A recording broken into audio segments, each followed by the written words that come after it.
The existence of Stranger of Paradise Final Fantasy Origin has been an enigmatic, thought-provoking one since its initial unveiling. Even after a few public demos, its story and cast are a mystery other than somehow being tied to the first Final Fantasy. Now, finally having played through the entire game, Stranger of Paradise has delivered on a memorable experience deserving of the Final Fantasy name. Wait, what? Looks like it.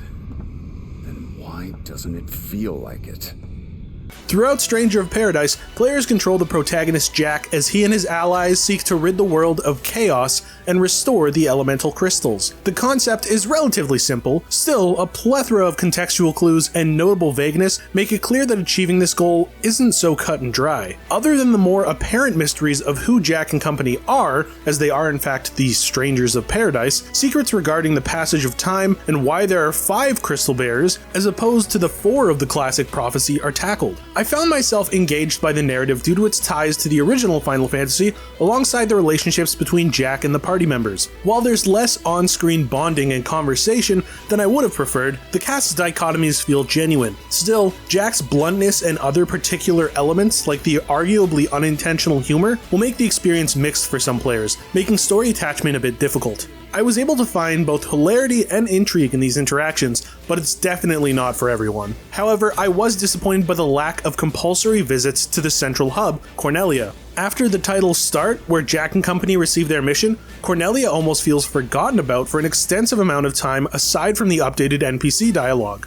The result is a missed opportunity for more scenes involving Princess Sarah and the rest of the royal family. The combat is the name of the game here though, and it's astonishingly well crafted. Players solely control Jack and get to choose between various classic Final Fantasy jobs like Black Mage, Dragoon, Samurai, and many, many more. Each job has its own skill tree where unlocked panels provide new combos, stat alterations, or prerequisites to unlocking more advanced jobs. The intricate depth present within the combat system is jaw-dropping, with countless possibilities for potential builds. In addition, various playstyles are accounted for in ways that make each one readily appealing. For instance, as someone who usually prefers close-range combat, I found myself constantly utilizing spells. And to be honest, the magic system of this game is probably the best I've ever seen it handled throughout the entire Final Fantasy franchise. Every spell feels impactful, each mage job variant offers unique spells, and the on-the-fly job switching makes it even more reliable. Further, the non-mage jobs manage to be just as fulfilling to use. Between the more glass cannon playstyle of Dark Knight to Ronin's more patient yet destructive power, each job has clear pros and cons that grant a constantly fresh gameplay loop with player agency at its core. Adding to the fantastic gameplay design, this title can be loosely compared to the Soulsborne entries and Nioh. However, while there are a few base similarities, the experience here is altogether distinct and more forgiving. Alongside expected mechanics like evasion and guarding, the most prominent one is Soul Shield. This is essentially a riskier guard that completely negates damages and stuns enemies, but at the cost of Jack's break gauge, which causes him to collapse for a limited time if depleted. Mastering Soul Shield is essential to success, especially on the hardest difficulty. I must admit that I found the challenge level lacking.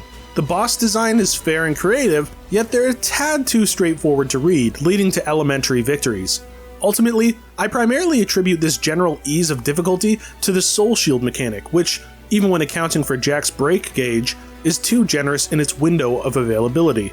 When reaching the bosses, all of your focus can be affixed to them and not any potential backtracking that might arise from your death. Moreover, there are well-crafted tutorials on the world map for every weapon type's moveset, so you are given transparent avenues for bettering your skills and mastering the fundamentals. The level design of Stranger of Paradise also deserves notable acclaim, as it boasts genuine navigation and occasional puzzles requiring light thought. One of my greatest fears going into this title was that its stages would be too thoughtless in the deliverance of qualitative combat, but I'm glad to see that the areas are still enjoyable to explore in spite of that. Several side paths, with more intensive ones later on in the experience, also reward players with great loot. Side missions, which occur in the main story maps, can help players learn more about these areas' varying paths. Equipment is either found in dungeons or granted as rewards for completing missions. The quantity of what you receive can come off as too much, but the smithy allows for handy dismantling to upgrade materials to enhance the weapons you prefer. The ease of this system is appreciated, as the quantity of gear is utilized as more player choice for either altering builds or sticking to what you know works. The soundtrack is catchy and atmospheric, with there being addictive beats that nicely complement the dungeon crawling. Additionally, the performance on PlayStation 5 is exceptional. Save for frame drops here and there, they're barely noticeable and are incredibly rare. The presentation will likely be the most divisive facet of this game, next to its story. The questionable character models don't seem necessarily representative of modern games, but they were never actively off-putting throughout my experience. There is never a moment where I found myself distracted by the supposed low-quality presentation. Still, this trait will wildly vary in reception depending on the crowds within the player base. Above all else, I'm simply glad that graphical quality didn't take precedence over smooth performance. Stranger of Paradise Final Fantasy Origin is an undeniably stellar action game boasting addictive mechanics that will cater to a myriad of crowds. Even when accounting for a few minor critiques, the combat is some of the best the franchise has to offer. Further, its clever writing choices and conclusion will undoubtedly be lasting and impressionable for those engaged by the narrative. More scenes displaying character banter would have been greatly appreciated, and the presentation can be a dropping-off point for some players. Regardless, this game unabashedly revels in its valorous identity, and those willing to open up to it may be pleasantly surprised. Noisy Pixel is giving Stranger of Paradise Final Fantasy Origin an 8.5 out of 10. Thanks for watching. Be sure to check out the full review at noisypixel.net. Noisy Pixel is run by a group of gamers who work hard to deliver news, reviews, previews, and more. Please subscribe to keep up with all our future content.